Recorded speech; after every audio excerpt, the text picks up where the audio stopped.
Programa Canal Saúde. Oferecimento Unimed, Clínica Tércio Rezende, Itacor, UDI, Laboratório Exame, Urolito, Oncoclínica e Diolaser. Olá, boa noite. O programa Canal Saúde está começando agora. E hoje você vai ver disfunção sexual. O distúrbio é mais comum do que se imagina e atinge 30 milhões de homens no Brasil. Glaucoma, uma doença ocular que, se não for tratada adequadamente, pode levar à cegueira. Hérnia de disco, a falta de informação sobre a patologia pode levar a problemas mais sérios na coluna. Itacor, o Hospital de Excelência do Coração, completa 26 anos e implanta mais 2 especialidades. Cardápio junino, você vai saber quais os cuidados na hora de saborear as delícias das festas juninas. E na entrevista da semana, o hematologista e diretor do Hemop, Antônio Lages, faz um alerta sobre o Dia Mundial do Doador de Sangue. Tudo isso e muito mais a partir de agora no programa Canal Saúde, que está só começando. Não saia daí, eu volto já já.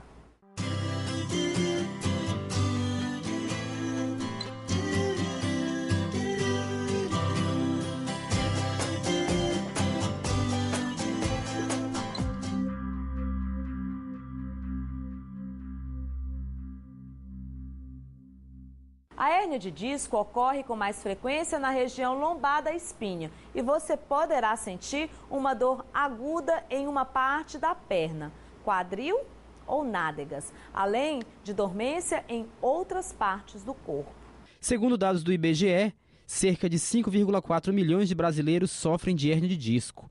Essa parcela da população sofre com falta de informação sobre essa patologia e acaba submetendo-se a tratamentos nem sempre eficazes para acabar com as dores, o que pode gerar aumento dos sintomas e a progressão da doença a médio e longo prazo, levando a problemas mais sérios na coluna. A hérnia de disco é uma condição caracterizada por uma degeneração do disco intervertebral, uma estrutura que está localizada entre os dois corpos e que pode resultar num quadro de dor. Essa dor ela pode ser uma dor de origem mecânica pela própria disfunção do disco, ou ela pode ser uma dor de origem neurológica, ou seja, por possível compressão que essa hérnia porventura venha a exercer sobre uma raiz nervosa ou sobre a medula espinhal. De uma maneira geral, a gente diz que a hérnia é uma condição de envelhecimento, de perca da funcionalidade do disco saudável. Para o diagnóstico correto, é necessária a avaliação clínica e radiológica do paciente, definindo sintomas, localização da patologia e fase de degeneração em que ela se encontra. O principal sintoma é conhecido como ciática, que consiste na dor irradiada para as pernas. Dependendo da raiz nervosa atingida pela hérnia, a dor será irradiada para uma área específica do membro, o que deverá ser diagnosticada pela avaliação clínica e confirmada pelos exames. Na época dos nossos pais e avós, a gente correlacionava a hérnia discal a pacientes de mais idade ou indivíduos que trabalhassem na construção civil ou então em outras atividades que requeriam grandes esforços. Com o avanço, com o melhor conhecimento da fisiopatologia, ou seja, o entendimento da doença e com o avanço tecnológico, a gente pôde entender um pouco melhor da gênese, da origem desse problema e conseguir fazer diagnósticos cada vez mais precisos e precoces. Então, a causa não se sabe precisamente o que causa a hérnia. Sabe-se que são diversas condições que confluem para resultar no surgimento, na degeneração do disco. A gente divide basicamente em dois grupos: os fatores intrínsecos, que estão relacionados ao próprio indivíduo, que são fatores que não podem ser modificáveis. Acredita-se que o fator, que a carga genética seja um fator determinante, e também relacionado a fatores extrínsecos. Aí sim, a gente pode citar os fatores modificáveis, por exemplo, determinadas atividades profissionais, determinados hábitos diários do dia a dia, como o tabagismo, determinadas atividades esportivas. Essas podem envolver um maior impacto, uma maior solicitação sobre a coluna vertebral, e esses pacientes têm uma incidência maior de hérnia. Para obter o tratamento correto, procure sempre um especialista. Ele será capaz de diagnosticar e discutir com você os tratamentos mais indicados para a sua patologia. 96% dos pacientes com hérnia de disco não necessitam de cirurgia. É possível, com medidas simples, como mudança de hábitos, proporcionar uma melhora na qualidade de vida desses doentes. Como? Sugerindo o controle adequado da alimentação, controle do peso corporal. Atividade física também? A prática recorrente de atividade física, isso é um ponto fundamental.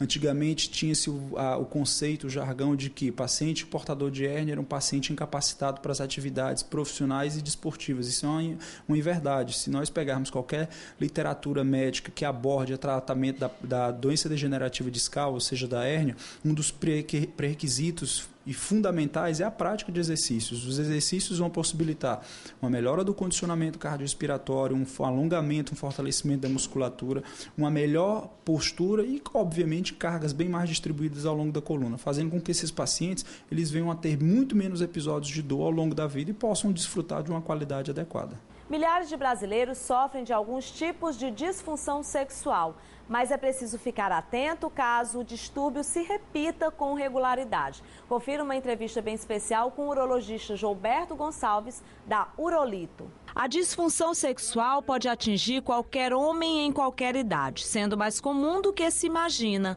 Cerca de 30 milhões de homens brasileiros possuem algum tipo de problema sexual. É natural que, em algum momento, a pessoa experimente um episódio de disfunção. As disfunções sexuais elas se dividem basicamente em dois grupos: as disfunções de origem psicogênica ou psicológicas e as disfunções de origem orgânica ou patológica, aquelas em que há uma doença realmente envolvida. Isso a gente diferencia basicamente com a idade. O paciente mais jovem, ele normalmente sofre de distúrbios psicológicos, ansiedade, estresse, depressão.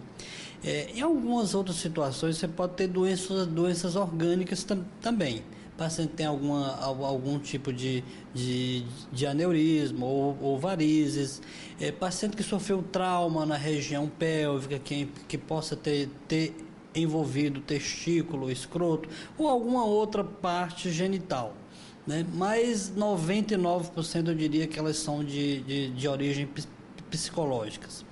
Já os pacientes adultos, né? Os pacientes adultos depois dos 40, 50 anos, também pode ter os fatores de origem psicológicas, mas aí já envolve muita parte psicogênica.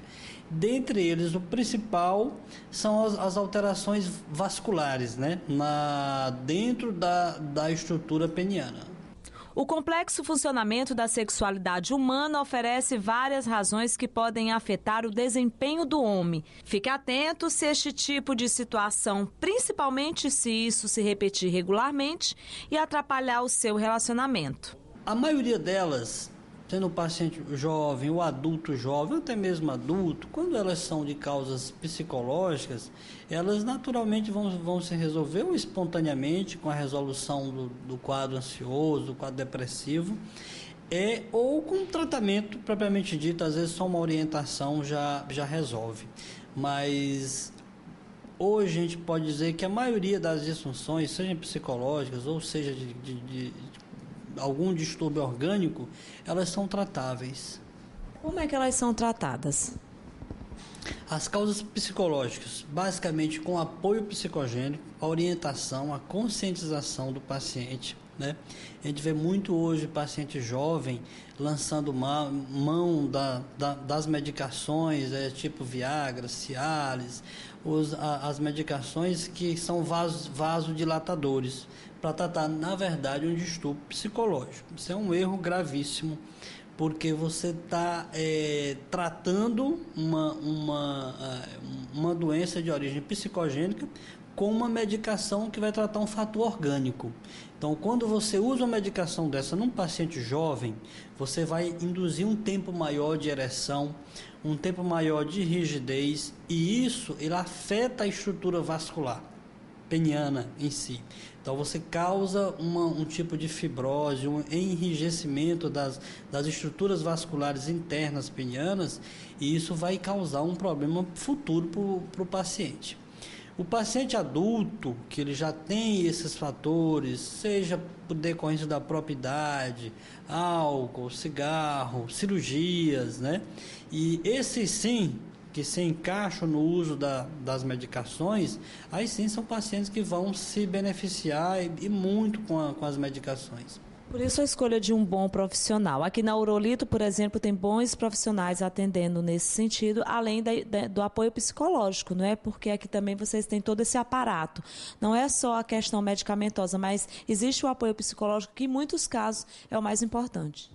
Tem um apoio psicológico, nós somos urologistas, nós temos uma equipe de fisioterapia também, que a fisioterapia também é muito importante, recuperação de pós-operatório, pacientes diabéticos, pacientes que têm algum trauma neurológico, que precisa fazer um reforço muscular, que tem algum distúrbio neurológico, que precisa o organismo encontrar outra via, você também pode lançar mão disso.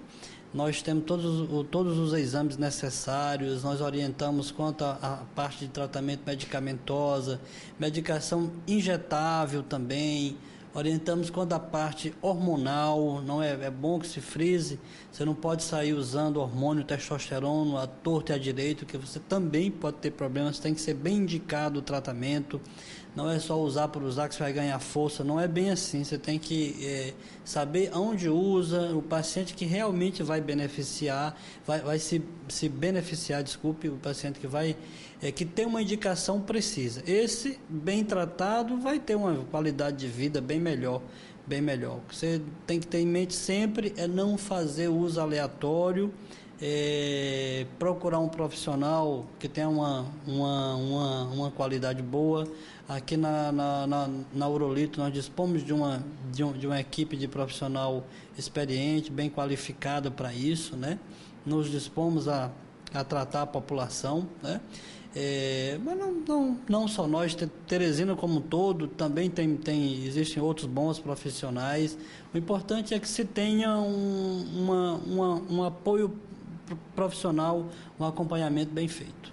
Nós acabamos de assistir uma matéria na Clínica Urolito falando sobre disfunção sexual. A Clínica Urolito ela está em um novo endereço, muito mais completa e ainda maior, com uma excelente estrutura e muitos serviços oferecidos aos pacientes. A Urolito ela oferece o que há de mais moderno no tratamento de cálculos renais, como a litotripsia, que é um procedimento que fragmenta as pedras renais através de ondas de choque, sem precisar de cirurgia e é totalmente indolor. A Urolito também oferece outros serviços como a fisioterapia uroginecológica masculina e feminina, vacina contra o HPV, prevenção e tratamento do câncer de próstata, psicologia sexual, laboratório de análises clínicas, exames urológicos, entre outros. E a nova unidade fica na rua Monsenhor Gil, número 2955, ao lado da Anatel, na Avenida Frei Serafim. Informações pelo telefone 3221 9092.